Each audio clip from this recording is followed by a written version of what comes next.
बिस्मिल्लाहिर्रहमानिर्रहीम। अस्सलाम वालेकुम स्टूडेंट्स, कैसे हैं आप सब। आज के स्टूडेंट्स आपका क्लास 9th का लेक्चर नंबर 5A। स्टूडेंट्स, इससे पहले हमने चैप्टर नंबर 4 स्टार्ट किया था। आपके चैप्टर नंबर 4 में हमने पढ़ा था चैप्टर का नाम था data and privacy.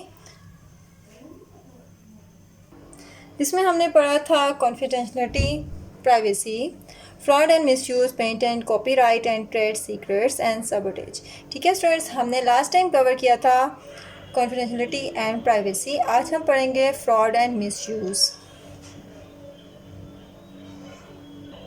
Fraud and misuse क्या होता है, जिस तरह अगर आपकी कोई मनी है, ऑनलाइन क्या करते हैं, आप ट्रांजैक्शंस करते हैं, उस तरह कोई अनऑथराइज्ड यूज़र क्या करता है, आपकी मनी को ले ले, इलेक्ट्रिकली आपका कोई डेटा चोरी किया जाए। ठीक है, इलेक्ट्रिकली मीन आपका ईमेल या आपका पासवर्ड डेटा चोरी किया जाए, उसको भी हम क्या कह देते हैं, इलेक्ट्रिक मीन में फ्रॉड एंड द मिसयूज़ कहते हैं। जैसे कि आपसे कोई हैकर आपको मैसेज करता है कि अपना पासवर्ड, फेसबुक का पासवर्ड और अपना ईमेल लगाया जाए, तो आप क्या करते हैं, जब अपना पासवर्ड और ईमेल्स लगाते हैं अपने फेसबुक समझकर, तो क्या किया जाता है, उससे आपका डेटा, आपका पासवर्ड, यूज़र नेम और जो भी पासवर्ड आपका होता है वो उस हैकर के पास चला जाता है। ठीक है, वो उसको हैक कर लेता है। इसी तरह आपके पास नॉर्मली क्या होता है, आपके पास मैसेज आते हैं कि आपने क्या है, कोई कार विन कर ली है या कोई भी चीज़। ठीक है, आपने वो विन कर ली है, तो आपको कहा जाता है कि मनी डिपॉजिट करवा दें, तो आप क्या करते हैं, मनी दे देते हैं। तो आपको बाद में पता चलता है कि वही क्या था, फ्रॉड था, जिसकी वजह से आपकी मनी का भी नुकसान हो जाता है। ठीक है, इसी तरह स्टूडेंट कुछ हमें अपना फ्रेंड्स कहकर कुछ हमें ऑनलाइन इंफॉर्मेशन हमसे लेते हैं, तो उससे भी उसको हम क्या कह देते हैं, फ़िशिंग कहते हैं, जिससे क्या होता है, हमारा पर्सनल डेटा उन लोगों के पास चला जाता है। ठीक है, इसी तरह स्टूडेंट नेक्स्ट आपके पास आता है पेटेंट। पेटेंट क्या होता है, patent is a way to protect an idea, जिसे हम अपने आइडियाज़ को प्रोटेक्ट करते हैं। जैसे कि आपने अपना कोई भी डेटा सेव रखा हो, ठीक है, कोई आपका वो डेटा को क्या कर ले, वहाँ से स्टील कर ले, आपने कुछ बेहतरीन आइडियाज़ अपने कंप्यूटर में सेव किए हुए थे और आपके वो आइडियाज़ को कोई चुरा ले। ठीक है, जैसे कि हम एक एग्जांपल लेते हैं कि आपने क्या एक मशीन इन्वेंट की है जो कि बहुत अच्छी वर्किंग करती है। आपके कुछ जानने वाले ने सेम ऐसी ही मशीन इन्वेंट की और उसका यूज़ किया। ठीक है, यूज़ करने से क्या हुआ कि आपके जो होगी वो भी प्रॉफिट कमाने लग गया, आपके आइडियाज़ लेके उसने इलीगल सर्टिफिकेट बना लिया। एक्चुअली में हमारे पास जब एक पर्सन के आइडियाज़ होते हैं, उसे लीगली नहीं ली जाती परमिशन, वो इनलीगली सर्टिफिकेट ले लेता है और उसको बनाना शुरू कर देता है। ठीक है, नेक्स्ट आपके पास क्या है जी, आपके पास एक आपने मेडिसिन में रिसर्च की, ठीक है, डिज़ीज़ के लिए किसी मेडिसिन बनाई, और आपकी वही मेडिसिन को क्या करता है, कोई पर्सन अपने नाम से बनाना शुरू कर देता है, मनी अर्न करना शुरू कर देता है। तो ऑथेंटिकली ये क्या है, एक गुड प्रैक्टिस नहीं है, ये अच्छा वे नहीं है। ये आपको पेटेंट आपको इसी से सेव करता है, वो आपके आइडियाज़ को प्रोटेक्ट करता है ताकि आप लोग का आइडिया कोई सेकंड पर्सन चोरी ना कर सके। नेक्स्ट आपके पास आता है copyright law. Copyright is a difference from a patent, as a copyright law say that some ideas or a product cannot be a copy। ठीक है, आपके कोई भी आइडियाज़ वगैरह को कॉपी नहीं किया जाता। इसके मोस्टली साइंस स्टूडेंट इस तरह के होते हैं, यानी कि एक चीज़ जब बनती है उसके ऊपर हम ये सिंबल लगा लेते हैं। आपने मोस्टली बुक्स में देखा होगा इस तरह का। ठीक है, आपके वो वाली बुक्स या कोई भी प्रोडक्ट जिन पे ये साइन होते हैं या मार्क किया जाता है, या उसका मतलब यही होता है कि इसकी फ़र्दर कॉपीज़ नहीं बनाई जाएंगी। कंप्यूटर की फील्ड में क्या होता है, कुछ सॉफ्टवेयर्स ऐसे होते हैं जो स्पेसिफिक पर्पस के लिए यूज़ किए जाते हैं, जैसे कि आपके MS वर्ड, MS ऑफिस, ये सब वो हैं जो कि इनकी फ़र्दर कॉपीज़ नहीं बनाई जा सकती। ठीक है, इनको कॉपीराइट नहीं दिया जाता कि इनकी फ़र्दर कॉपी नहीं बनाई जाएंगी। सो अगर कोई इसे कॉपीज़ बनाता है तो वो उसके लिए क्या होता है, हार्मफुल होता है। Copyright can ideas with the misappreciable of the ideas, computer program and documents or a similar material। कोई भी चीज़, ठीक है, जो भी आपका डेटा या इंफॉर्मेशन है, आप उसके ऊपर अगर कॉपीराइट है तो आपका वो चीज़ आप क्या नहीं कर सकते, चोरी नहीं कर सकते। स्टूडेंट नेक्स्ट आपके पास आता है trade secrets. Trade secrets are usually the secret that are playing an important role from the success of a company. ठीक है, यानी कि आपके पास किसी भी, ठीक है, आपका यानी कि मार्क वगैरह, आपके लोगो या आपका कुछ भी, ठीक है, आपने टैगलाइन यूज़ किए हैं, आप क्या करते हैं, आपके बिज़नेस के लिए बहुत इंपॉर्टेंट है कि अपना डेटा क्या रहे, आपका सिक्योर रहे, वो और किसी चीज़ को ना दिया जाए या किसी को आपके आइडिया या इन्फॉर्मेशन ना दी जाए। जिस तरह के आपके पास आपने देखा है गूगल, ओपरा और सफारी, ये सब के लोगो लाता है। इसका इसी तरह अगर एक मेल है या yahoo.com है तो एक जो है वो दूसरे को नहीं दिया जा सकता। इसके ऊपर हम क्या लगा देते हैं, ट्रेड लगा देते हैं, इसे ट्रेड मार्क लगा देते हैं। इसका मतलब ये होता है उसकी फ़र्दर स्टूडेंट्स कॉपीज़ नहीं बनाई जा सकती। बट स्टूडेंट्स फिर भी अगर हमारे पास एक सॉफ्टवेयर काम कर रहे हैं और उससे मिलता जुलता एक और हम सॉफ्टवेयर बनाते हैं, लेकिन जो पहला सॉफ्टवेयर, जो भी सॉफ्टवेयर हम यूज़ करते हैं उसके मोर एडवांटेज होंगे, जो हमारे लिए बहुत बेनिफिशियल होगा, स्टूडेंट्स मोस्टली वही आगे यूज़ किया जाता है।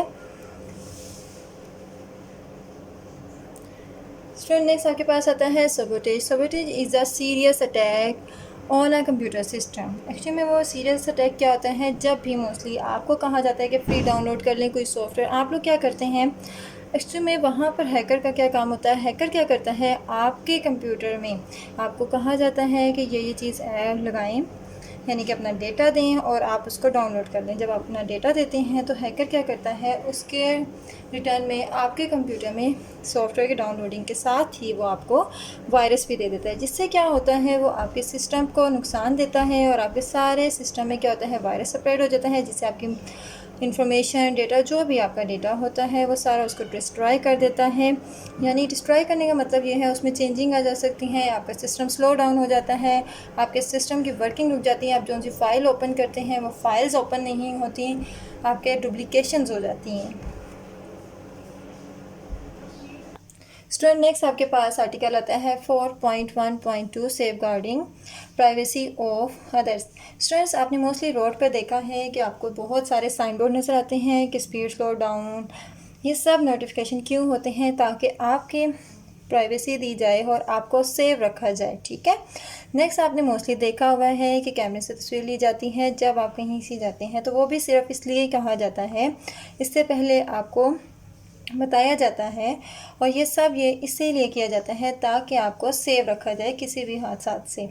आपके पास मोस्टली जब आप नादरा वगैरह में कोई भी अपना कार्ड बनाने जाते हैं तो वो क्या करते हैं, आपका और आपके फैमिली का डेटा लेते हैं। ठीक है, उस फैमिली, आपका और आपके फैमिली का डेटा लेने का मकसद यही होता है, जब डेटा लेने का मकसद यही होता है ताकि आपका पिछला बैकग्राउंड उनके पास हो और आपको उनके लिए भी इजी हो सके। तो स्टूडेंट्स वो क्या करते हैं, ये इनकी रिस्पॉन्सिबिलिटी होती है कि आपका और आपके फैमिली मेम्बर का डेटा सेव रखा जाए और हर पर्सन को ना दिया जाए, वो सिर्फ आपके और नादरा वालों के दरमियान ही होता है। स्टूडेंट इसी तरह आप सम टाइम कोई वेबसाइट्स ओपन करते हैं, वहाँ पर वो आपको बहुत सारी पॉलिसीज़ बताती हैं, लेकिन स्टूडेंट्स आप क्या करते हैं, उन पॉलिसीज़ को पढ़े बगैर अपना फिल कर देते हैं डेटा। ठीक है, इन पॉलिसीज़ को पढ़ना बहुत इंपॉर्टेंट होता है, क्योंकि जब हम उन पॉलिसीज़ को फॉलो नहीं करते तो आपका पर्सनल डेटा उन लोगों तक चला जाता है। ठीक है, इससे क्या होता है, आपकी बहुत सारी मिस्टेक्स हो जाती हैं, आप मिस्टेक कर लेते हैं, उन पॉलिसीज़ को ब्रेक डाउन कर देते हैं, आपका डेटा सारा के सारा उनके पास चला जाता है। एक्चुअली में अगर तो कोई ऐसी साइट्स हैं जो आपका डेटा देती हैं, उनका मकसद ये होना चाहिए कि वो डेटा आपका सेव रहें, सिक्योर रहें, लेकिन अगर वो नहीं करती तो आपका डेटा सारा चल जाता है। इसीलिए मोस्टली स्टूडेंट जब भी आप कोई फिल करें तो आपके पास क्या होना चाहिए, आपके पास ये होना चाहिए कि आप उसकी पॉलिसीज़ को गौर से पढ़ें और देन अपना डेटा और इंफॉर्मेशन वहाँ पर सेव की जाए। स्टूडेंट्स मैं आज आपको बाकी काम बताने लगी हूँ, आपने क्या क्या याद करना है। स्टूडेंट्स आप सबसे पहले लॉन्ग के लिए, ठीक है, आप लोग क्या करेंगे, फ्रॉड एंड मिसयूज़ में यहाँ से लेकर, स्टार्टिंग से लेकर यहाँ तक लिखेंगे। उसके बाद आपके पास ये आ जाती है यहाँ से, ठीक है, सम ईमेल्स, और उसके बाद ये वाला क्वेश्चन जो है फ़िशिंग। ठीक है, यहाँ पर आप लिखेंगे व्हाट इज़ अ फ़िशिंग, और आप यहाँ से लेकर इसको यहाँ तक याद करेंगे। स्टूडेंट नेक्स्ट आपके पास पेटेंट आता है। अगर ये शॉर्ट में आएगा तो आपने जस्ट इतना लिखना है, लॉन्ग में आपने यहाँ से लेकर इसकी एग्जांपल जो साथ है वो मस्ट लिखनी है। नेक्स्ट आपके पास आता है कॉपीराइट लॉ। आपने क्या करना है, यहाँ कॉपीराइट लॉ का यहाँ से लेकर आप यहाँ तक लिखेंगे एज शोन इन फिगर, इन कट कर देंगे। उसके बाद यहाँ से फॉर एग्जांपल की लेकर यहाँ तक लिखेंगे। और ये वाला स्टूडेंट्स आपने नहीं लिखना, बस आपने इस पैराग्राफ को अच्छी तरह समझ लेना कि ऐसे इसके अंदर से अगर कोई MCQs आएगा तो आप कर सकें। स्टूडेंट नेक्स्ट आपके पास ट्रेड सीक्रेट्स हैं। ट्रेड सीक्रेट्स की आप यहाँ से लेकर आप यहाँ तक लिखेंगे डेफिनेशन। फॉर एग्जांपल की हेडिंग अगेन देंगे साइड पे जाके, ठीक है। ट्रेड सीक्रेट की हेडिंग दी और फिर आप फॉर एग्जांपल की सारे ऊपर भी फॉर एग्जांपल की सबकी हेडिंग्स ऐसे बाद में आपने मार्कर के साथ अलहदा देनी है। यहाँ से लेकर यहाँ तक आप इसको दोबारा लिखेंगे एग्जाम्पल अलहदा से। नेक्स्ट आपके पास सबटेज है। सबटेज की आप क्या करेंगे स्टूडेंट, यहाँ से लेकर पूरा ही पैराग्राफ आपके पास आ जाएगा।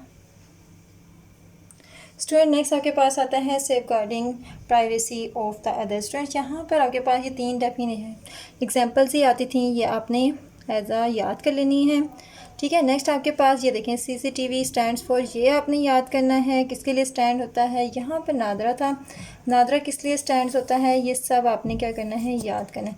स्टूडेंट्स आज का आपका काम यही है कि जो हमने स्टार्टिंग में ही लॉन्ग मैंने आपको कल बताया था हाफ वो था, और ये जो आज मैंने उसके बाकी पॉइंट्स करवाए हैं एज अ लॉन्ग, इसको फुल आपने लिखना है कॉपी में और साथ इसको याद करना है।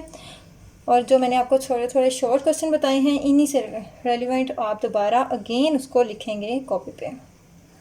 टेक केयर, अल्लाह हाफिज़।